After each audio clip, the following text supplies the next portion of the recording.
Ladies and gentlemen, I am the one and only DJ Storms! And tomorrow night, live on the WWE Network, the new version of a man will put his world crown of SmackDown Live on the line against the phenomenal one looking to reclaim what was stolen from him. Also, 3 women, an empress, a queen, and a man will go to war in a match that has never been done before for their specific division. TLC rules for the SmackDown Women's Championship to decide who is truly the best. But before it is time for those 3 women to make history, before it is time for that new man and that phenomenal man to clash, before it is time for TLC, it's time for the rundown! Thank you guys so much for tuning in to yet another video right here on YouTube.com. As of course, you already know who I am, Mr. Controversy, and the operator of the best damn Twitter handle known to mankind. This is the official rundown for WWE TLC, the final pay-per-view of the year, which is streaming live tomorrow night on the WWE Network, with the pre-show starting at 6 p.m. Eastern Time. And yes, I still have a cough, so here's what I'm going to do. I'm going to pop one of these cherry Ludens, and I'm fucking screwing everything up over here. Hopefully that'll hold me off for the rest of the video. But I am not alone, ladies and gentlemen. I have a very special guest with me today, coming to you live from Massachusetts, a loyal DJ Storms Posse member and Lita enthusiast. Please welcome everyone, Shannon. How you doing, Shannon? What's up? We making history here. We're making history here. How's everything going? Pretty good. I'm excited for TLC this weekend. Got a lot going on, a lot of matches. I can see you're sick as well, so we're both in the same boat. Yeah, popping a cough drop myself. But no matter how fucking sick we are going to get this video done, because that's what we do here. That's how the DJ Storms Posse rolls. Oh, speaking of DJ Storms Posse, do not forget, new DJ Storms wristbands are available, so hit me up if you want some.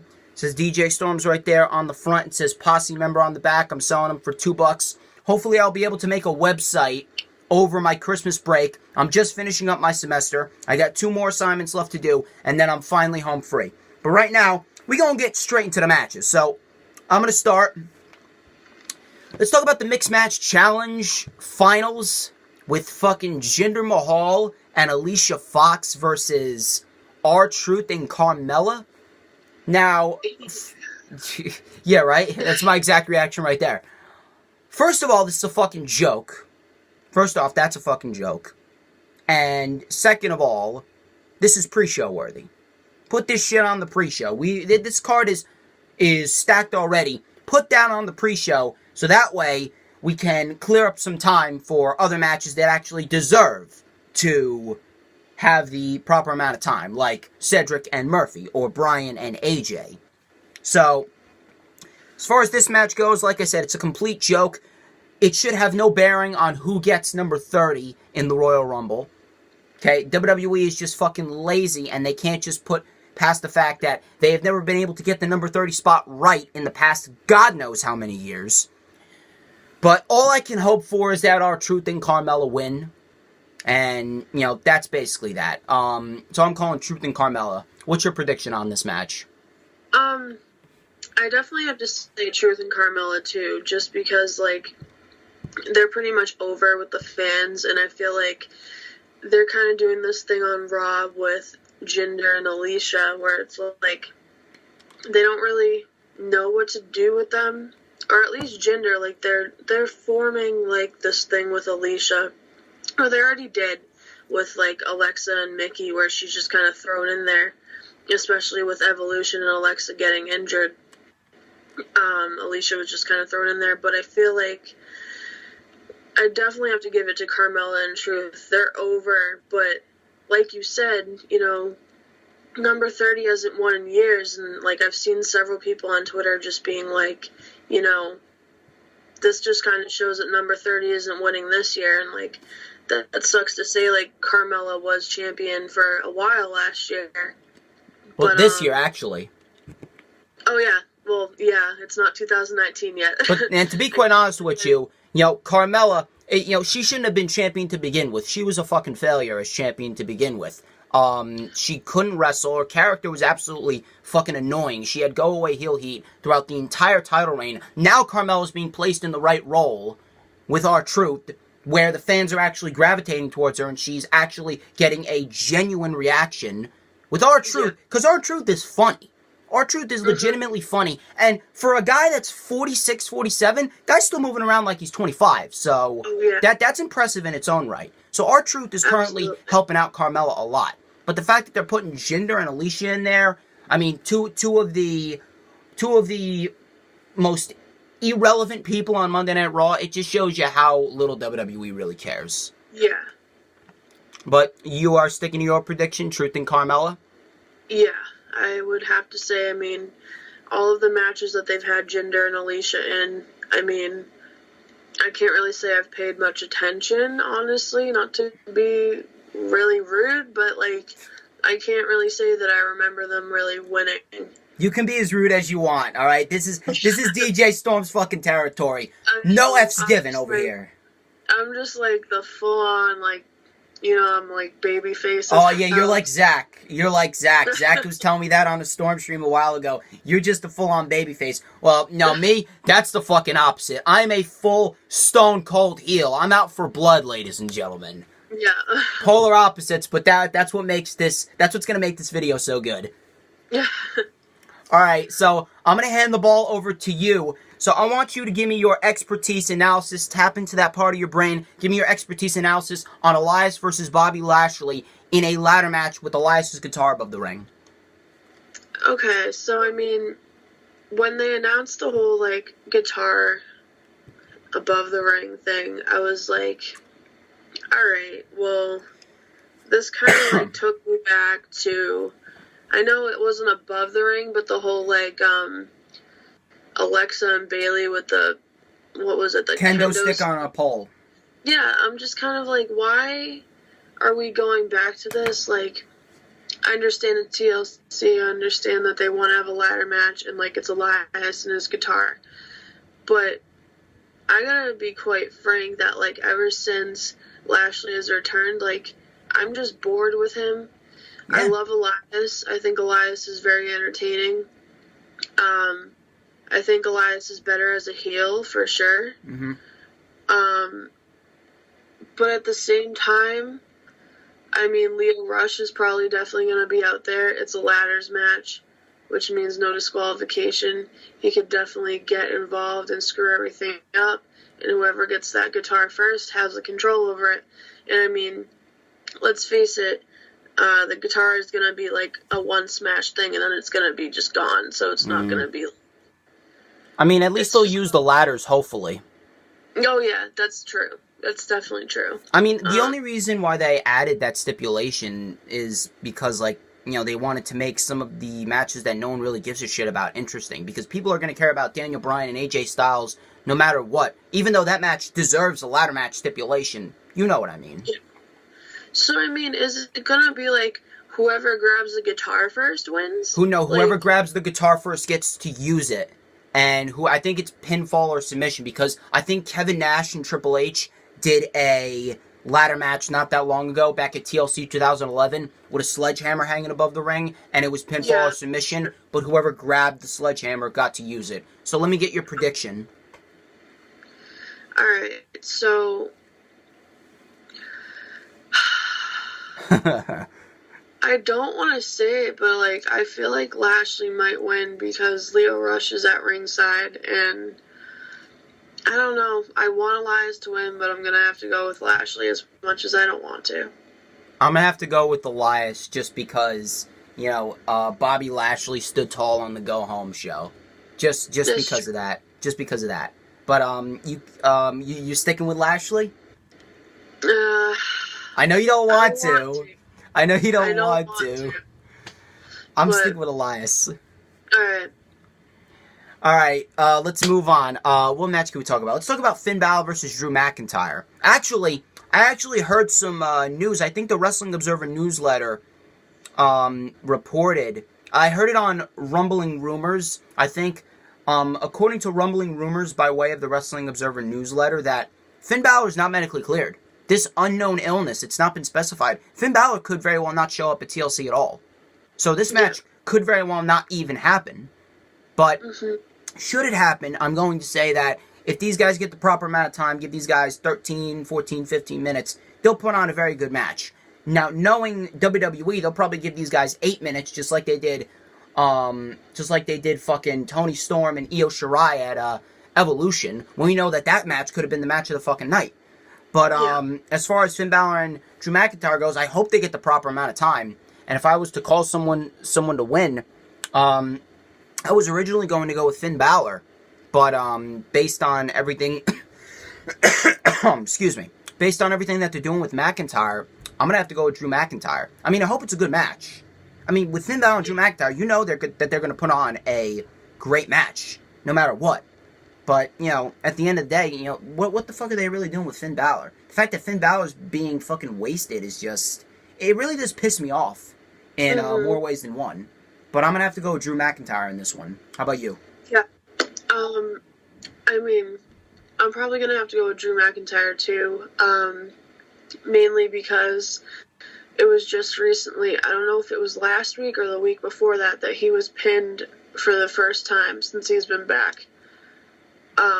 I don't think they're going to keep going with that, especially to build his heel character. Yeah. And I know they're trying to put him over as like one of the top heels, especially on Raw, and I think that he definitely is doing a good job, and they're doing a good job with it, sort of, besides like that whole, you know, let's team Drew McIntyre up with like Baron Corbin and Lashley, whatever the hell they did on Raw a few weeks ago. That was completely awful. Oh God.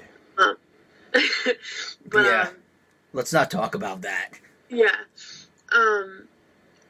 But I mean, I think it will be a good match no matter what. They're both just insane in the ring. They're two like totally different wrestlers, but like Drew can get his feet up. He's not totally like a ground superstar, and we all know that Finn can get his friggin' feet up, and it's just like, I don't know, I'm kind of like intrigued by it at the same time, but I'm gonna have to go with Drew. All right, let's move on. I'm gonna hand the ball back over to you. So I want you to give me your expertise analysis on Sheamus and Cesaro, the Bar, defending the SmackDown Live Tag Team titles against the New Day and the Usos. So, I mean, I don't know. I'm kind of like over the Bar having the titles right now. Really? I just like, I feel like, I don't know, they kind of like came back like after, like I know that they were like off TV for a while and stuff, but I just kind of like feel like it's the same thing with all three teams right now, and like I don't really know what they can do to make it better, but I don't know if the Bar's gonna walk out with the championships. I think it might be like maybe put it back on the Usos or something. I'm not really sure. I mean, I don't really want the Bar to lose yet. I'm not necessarily over the Bar as champions, but I've been over the Usos and I've been over the New Day for a while. So realistically, the correct team to take the titles off the Bar would be Gallows and Anderson at the next pay-per-view, and then you build it up for Sanity. Yeah, definitely. But they're just doing this whole thing where it's like these three teams are the only ones that matter to them, and it's going in a circle. Yeah. I'm just kind of like, I don't know, it's definitely not going back on the New Day. I mean, they lost the titles to them. And if they did put it back on the New Day, it's going to make absolutely no sense. But at the same... So what would your prediction be? I'd see the Bar walking out with the title still. Okay. Supposedly, I reported a couple days ago on the Lightning Flash update that we're expected to see 3 title changes.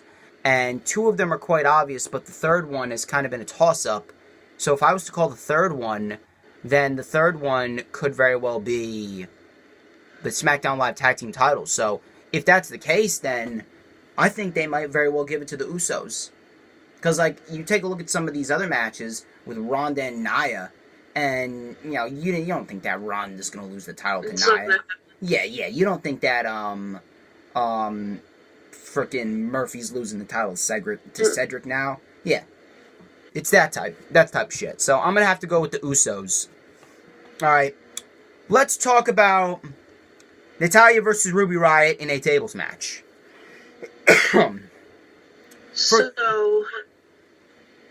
First of all, Natalya's horrible at cutting promos. Okay, that promo on Monday was horrendous. Her fake crying is so cringeworthy.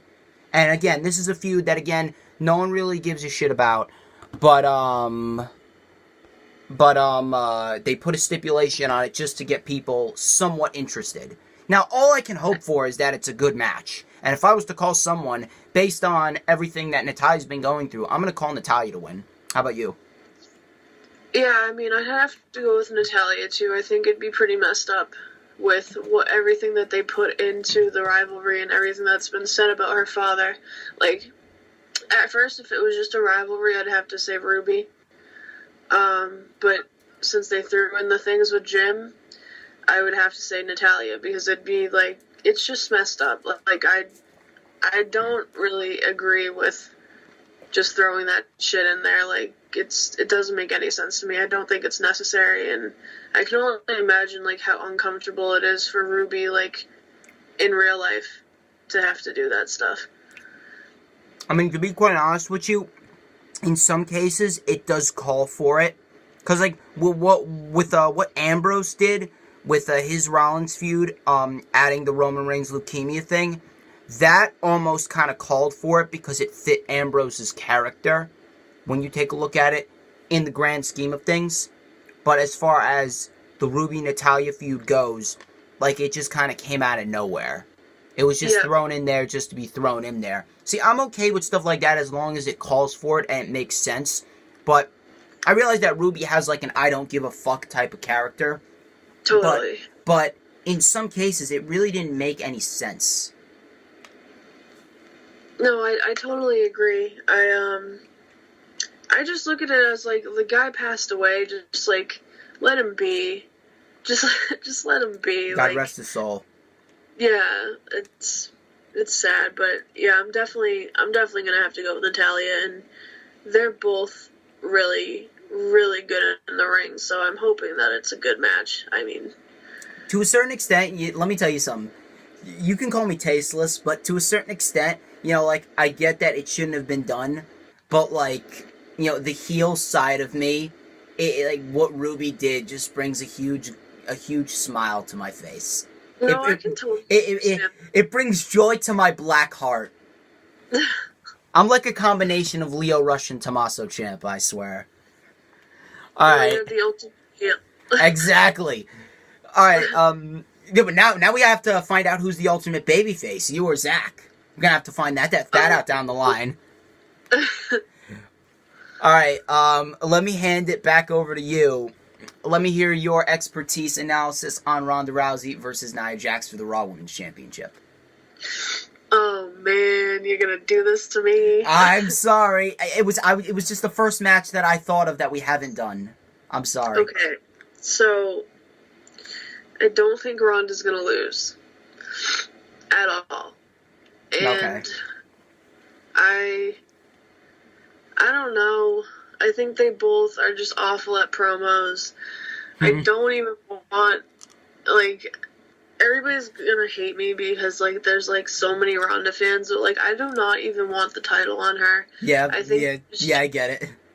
It was just, like, she was just given these title shots. Like, her first title match didn't go as planned, but then she just got the title, didn't even really have that many matches, and I'm just like, she's on top of the game, and then now I'm hearing that Fox wants her on SmackDown when they turn to Fox, and I'm just like, I don't know what the hell's going on, but I don't know. As it goes for the match, Ronda's definitely not going to lose to Nia. No, absolutely. Absolutely. I completely understand your frustration with Ronda. And I'm a fan of Ronda, but I understand the frustration with her. She should not have been given the title this early. The proper person, the proper person to hold that title come SummerSlam, that was Ember Moon. Ember Moon was the person, and if you didn't want to put the title on Ember Moon so early, then have Ember Moon go into Evolution to face Ronda Rousey. Instead, we got one of the worst women's matches of the year in Ronda and Nikki Bella. And, you know, I've had to deal with so many delusional Bella Army fans trying to come at me for speaking the truth. I mean, you know, it's how delusional can you be to think that Ronda and Nikki was good? But this isn't about Ronda versus Nikki. Let's keep it on the topic here of Ronda versus Nia. And on that note, Nia Jax is horrible both in the ring and on promos, period. She's just like... She's gotten worse. Title. Oh my god. Oh god, we're gonna give ourselves aneurysms talking about Nia Jax. That's how awful she is. We're gonna make our sicknesses worse. I can't believe what's become of her, honestly. Her and Alexa Bliss both got worse as they went on the main roster. I don't even know what happened. It's ridiculous.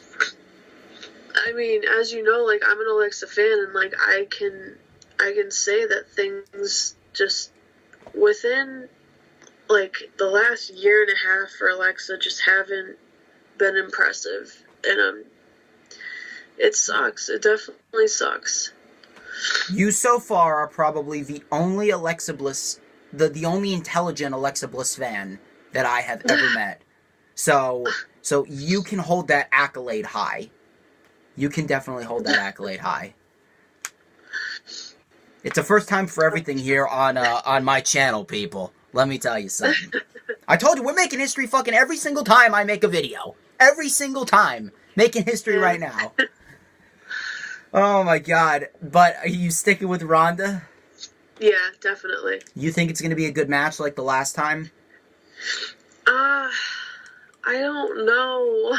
I really don't know. Like, I say no. I say no.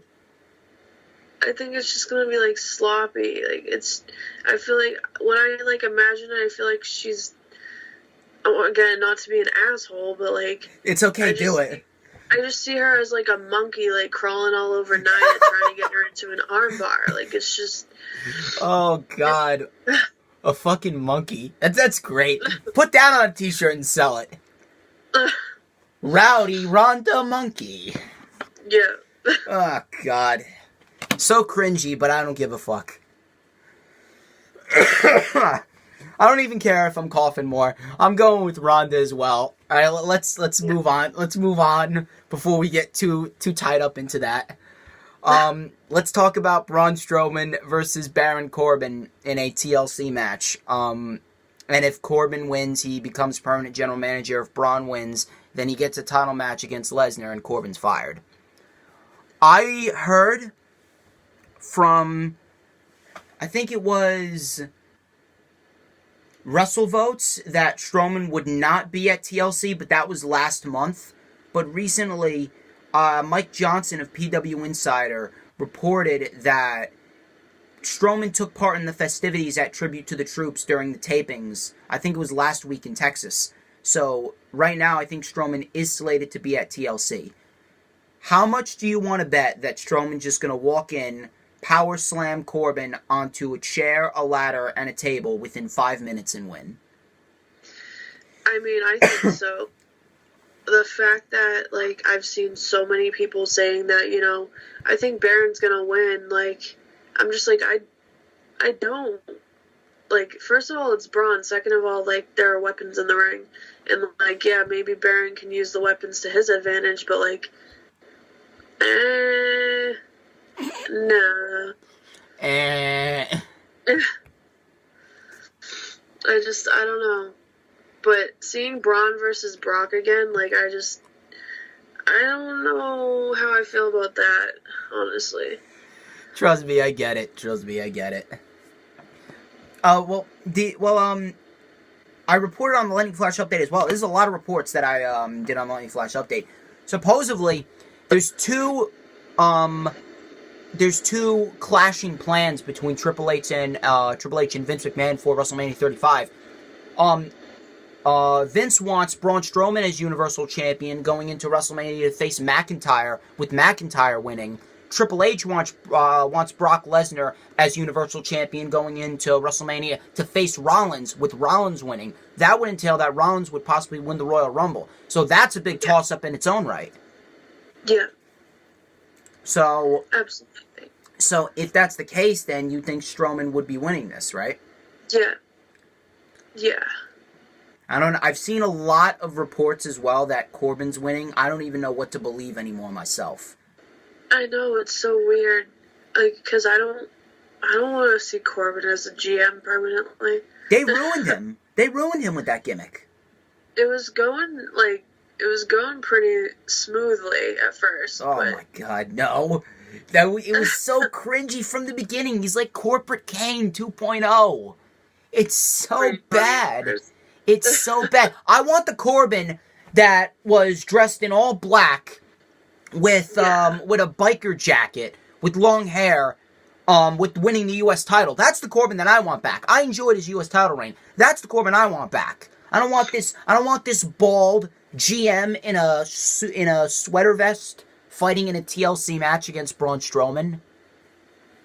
Well, I mean, I think he kind of had to shave his head though, because he was severely balding in the front, and it was to the point where people were making signs calling him Balding Corbin. It was pretty bad. So I definitely feel for him as to why he did that, but it definitely suited his character having the hair. Maybe. And it'd be weird to see him go back to that character without the hair, but I don't know, man. My favorite wrestler of all time shaved his head, and I'm still not over it. Oh my god, you're talking about Shawn. I was about to bring that up. No. Me and one of my production crew members, we were making fun of that. I was watching Crown Jewel, and one of my production crew members came by, and we were literally making DX jokes about them being bald. So we were going, "Oh, you baldy!" For 5 minutes straight, man. We were cracking ourselves up. It was great. So bad. Oh my god. It looks like a fucking bowling ball.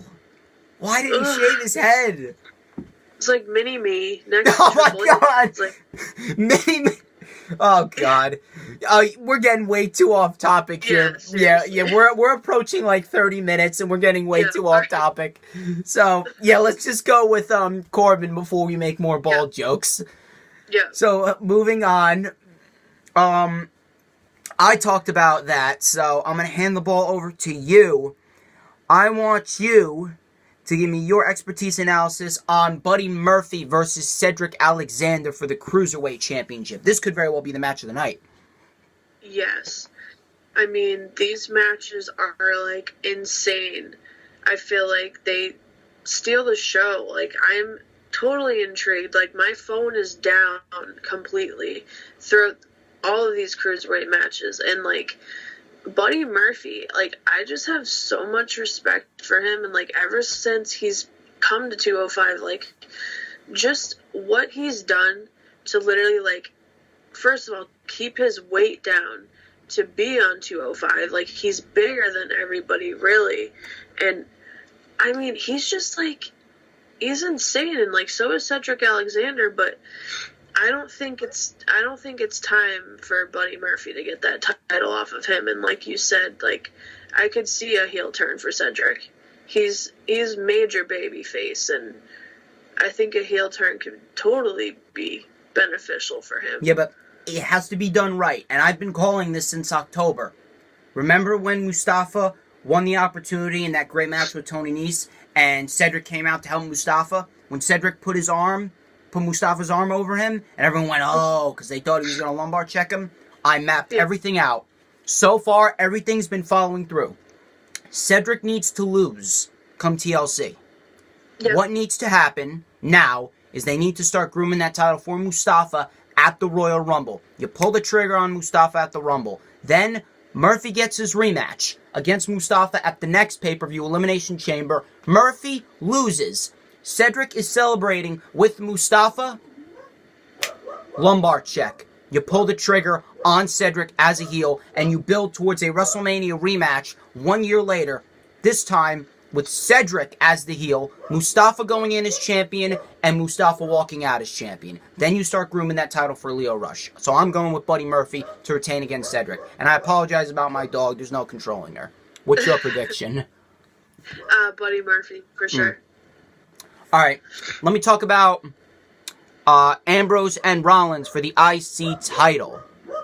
As my dog attempts to bring this fucking house down. I think that this feud has been so lackluster, and WWE absolutely ruined Ambrose's heel character, making him so cowardly, coming out with a gas mask. It was absolutely fucking stupid. So, the match is realistically the only thing that could save this feud.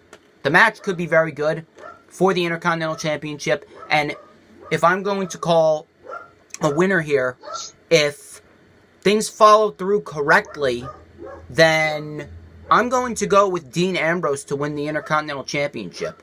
This feud, I don't think it's going on for much longer because I think they're grooming Seth Rollins for something bigger, which could very well be a Universal Championship match against Brock Lesnar at WrestleMania, like Triple H is supposedly planning. So, I'm going to go with Ambrose to win the Intercontinental Championship. I don't know how they do it, but I'm hoping that it's a great match.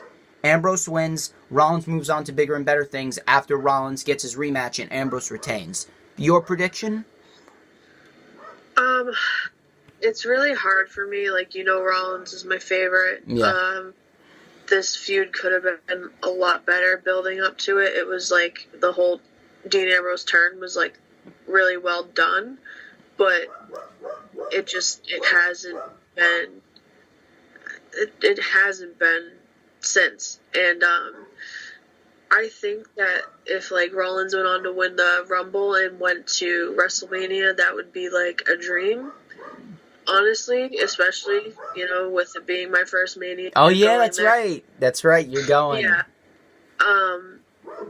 But one thing that kind of like put the brakes on for me is that there is an event. I think it's Raw that's coming to my area, and they're advertising Dean Ambrose versus Rollins for the IC title in March. And I'm like, that doesn't make any sense to me. I know it could change, but maybe it's a dark match. Could be. Maybe it's a dark match. I mean, I don't know. I'm just gonna have to go with Rollins for this one just because I don't think that I have it in me. You're just playing favorites now. I have to. You're just playing favorites. Damn you, you babyface. It's just so hard to, I don't know. Like, it's so hard to see Rollins lose. Like, you don't really see him lose that often. I realize that, but in this case, Rollins hasn't done anything with that title, so his second reign specifically, so the only logical choice would be to put it on Dean Ambrose and finally solidify Dean Ambrose as a legit heel. Especially since he just came back. True. Alright, let's talk about Daniel Bryan versus AJ Styles for the WWE Championship. This match should have been at least a ladder match or a chairs match or something, but apparently they're basically just tossing it to the side and that's basically it. Yeah. But hopefully it's going to be a great match. I've been loving the heel Daniel Bryan. It has been absolutely fantastic. Styles, we all know, great as a babyface, great in the ring, but this WWE Championship run that he had, although I'm a huge fan of AJ Styles, and I know it was a great championship reign in the eyes of many, but in reality, Styles realistically should have lost the title to Nakamura back at WrestleMania. Now, I'm not taking anything away from AJ Styles, but something like this was definitely needed. And Daniel Bryan has been absolutely killing it in his heel role, and I think it's going to continue. I'm going to go with Daniel Bryan to retain the WWE Championship at WWE TLC, and then I'll possibly move on to bigger and better things. I don't know who might challenge him. We could get a babyface Rusev versus Daniel Bryan. I definitely wouldn't mind that. I would love that. But as far as TLC goes, I think it's going to be a great match, and I think Daniel Bryan is going to retain against AJ Styles. How about you?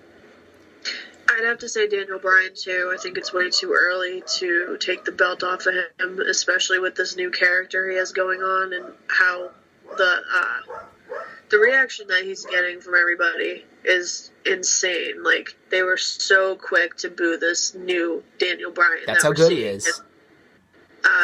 It's awesome. Like, him coming out and he's like, I have to apologize to the sheep. Like, that was really clever. So yeah, definitely Daniel Bryan. I don't know how he's gonna do it. I think it will be a good match, and who knows, maybe he'll cheat to win again, but Daniel Bryan's stealing my character. Oh, wait a minute, I broke kayfabe. Oh. Alright. It's true. So, you sticking with Bryan? Absolutely. Alright. Let's move on to Randy Orton versus Rey Mysterio in a chairs match. This has the potential to be a very good match. I've been somewhat enjoying this feud. I like the layout of this feud, of how Randy Orton just doesn't give a shit, how he's just attacking all these heroes. And I love the aspect that they added a chairs match stipulation to it. So we could see a lot of innovative spots. If you remember a few years back, that great chairs match with Baron Corbin and Kalisto back at TLC of 2016, I think we could get something similar to that. We could very well get something similar to that. I'm definitely looking forward to seeing what they do. And as far as the winner goes, I'm going to go ahead and say Randy Orton, mainly because Randy Orton has been absolutely excellent in this heel role. That great feud with Jeff Hardy and that great Hell in a Cell match with Jeff Hardy, I think his momentum's definitely going to continue. Rey Mysterio doesn't need the win right now. Rey Mysterio is at a point in his career where he can take all the losses that he wants, and he will still be at the top of everyone's favorite list. I think we could be looking at a Rey Mysterio versus Almas feud down the line after this match. I'm not sure if this is just going to be a one-and-done situation after this chairs match, but I expect a good match, and I expect Randy Orton to come out victorious. How about you? Yeah. I definitely have to say Randy, too. Just, I think that SmackDown with Ray kind of coming on top on Tuesday, like, that was just kind of like, I mean, it usually shows you who's going to come out on top on Sunday, but not always at the same time. But I definitely agree with what you're saying about Randy, this character, this heel character that he has, and being pretty gruesome. I think that he could definitely take the whole chairs match to his advantage, and so can Ray. Yeah. I mean, his move is a 619. He can definitely use the chairs to advantage with that. But I don't know, something in me tells me that, you know, it could be Randy. I'm going to have to go with Randy, too. Alright. Let's talk about the match that should, and I think will be the main event. Becky Lynch defending the SmackDown Live Women's Championship against Charlotte and Asuka in the very first ever Women's TLC match. So I think that this match could very well be one of the best matches of the year. I've been trying to map out my top 10 for the entire year, and it's definitely going to be hard. But I am definitely looking forward to seeing how this match plays out. Based on what's been going on with everyone, I can see Becky definitely losing the championship, mainly because of the fact that Becky Lynch has been in this position where she is the most over women in the entire women's division on the main roster, and Becky Lynch is being groomed for bigger and better things. I believe that this could very well result in Becky Lynch losing the title and then going on to win the Women's Royal Rumble next year in January and she is going to be facing Ronda Rousey for the Raw Women's Championship at WrestleMania, and Becky's going to be the one to take down Rousey. Now, as far as who's winning the title, is a bit of a toss-up, mainly because of the fact that, you know, WWE and them having their hand up Charlotte's rear end, and having them being so addicted to Charlotte. But as far as this goes, I've been hearing that Asuka is supposedly the favorite. Asuka's supposedly the favorite, and rightfully so, mainly because of the fact that she's deserved the championship for a while now. Her streak should have never been broken at all, because nothing was gained from Charlotte breaking that streak. It was an absolute waste. That should have been Asuka. Asuka realistically should still be undefeated as the SmackDown Live Women's Champion. But right now, this would be the perfect opportunity. Pull the trigger on Asuka, and let's start fresh. How about you? I agree. Like, you couldn't have said it any better. Asuka's reaction when Becky was going to choose an opponent for Ronda was insane. I know that's part of why she was added to this match.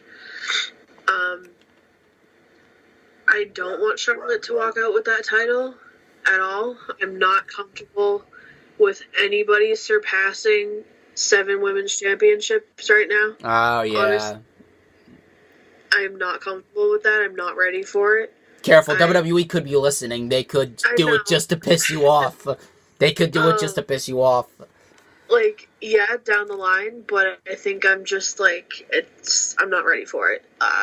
Charlotte's a great wrestler, whatever, but I'll be pissed. But if it comes to Becky or Asuka, like, I'm totally for it. But Asuka, I think, deserves it.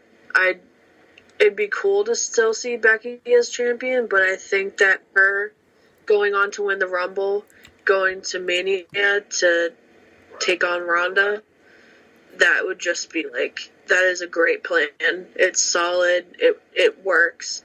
And honestly, I think that Nia breaking, whatever you want to say, Becky's face, kind of gave Becky this chance to have this title match at WrestleMania, honestly. It was kind of like a blessing in disguise. True. As much as it does suck. And it's not like she had to relinquish the title or whatever like that. So, I mean, I don't know. I'm kind of like, I kind of have to go with Asuka just because I want that plan to happen too. Alright. So, wait, last thing before we close out. If Charlotte wins, are you going to turn heel? I don't think I'm going to turn heel. Just because it seems like Charlotte is, like, on... Like, I can't tell if she's heel or if she's face. She's freaking acting heel. She's telling the referee to get out of her face. I mean, WWE doesn't really, like... I don't know if it's for the feud or what, but that bitch to me is heel right now. Like, I'm sorry. Whoa. Alright, ladies and gentlemen, that wraps up this edition of The Rundown. I'd like to thank each and every single one of you who tuned into this video. Shannon, where can we find you on social media? I am at Schnapplejax on Twitter. Schnapple. that would, and how do you spell that? Yeah, it's SHN Applejax. Twitter and anything else? I'm the same thing on Instagram, so I mean, it's SHNAPPLES. Wait, no. Oh, I can't even spell it. SHNAPPLE Jax. Yeah, okay. Yeah, you got it. Alright, ladies and gentlemen, you can find me on Twitter at Storms Takeover. That's my new account since a bunch of losers got me suspended originally. And it's the DJ Storms on Instagram. Do not forget to leave that thumbs up. Give me that thumbs up. I'm trying to move up in the world of YouTube. If you're going to give me a thumbs down, well, there's your present. Merry Christmas. Be sure to leave a comment down below. Tell me what you liked. Tell me what you didn't like. Be sure to hit that subscribe button as well. I'm trying to get to 200 subscribers by the Royal Rumble. We are so close, ladies and gentlemen. And do not forget to hit that notifications bell with a huge lumbar check. Because when I pop up on YouTube, it is the best time to be on YouTube. Do not forget to check out the Lightning Flash update. I will post that in the description link. Ladies and gentlemen, I'm the one and only DJ Storms. She's Shannon. And this has been The Rundown. And you enjoy TLC, ladies and gentlemen.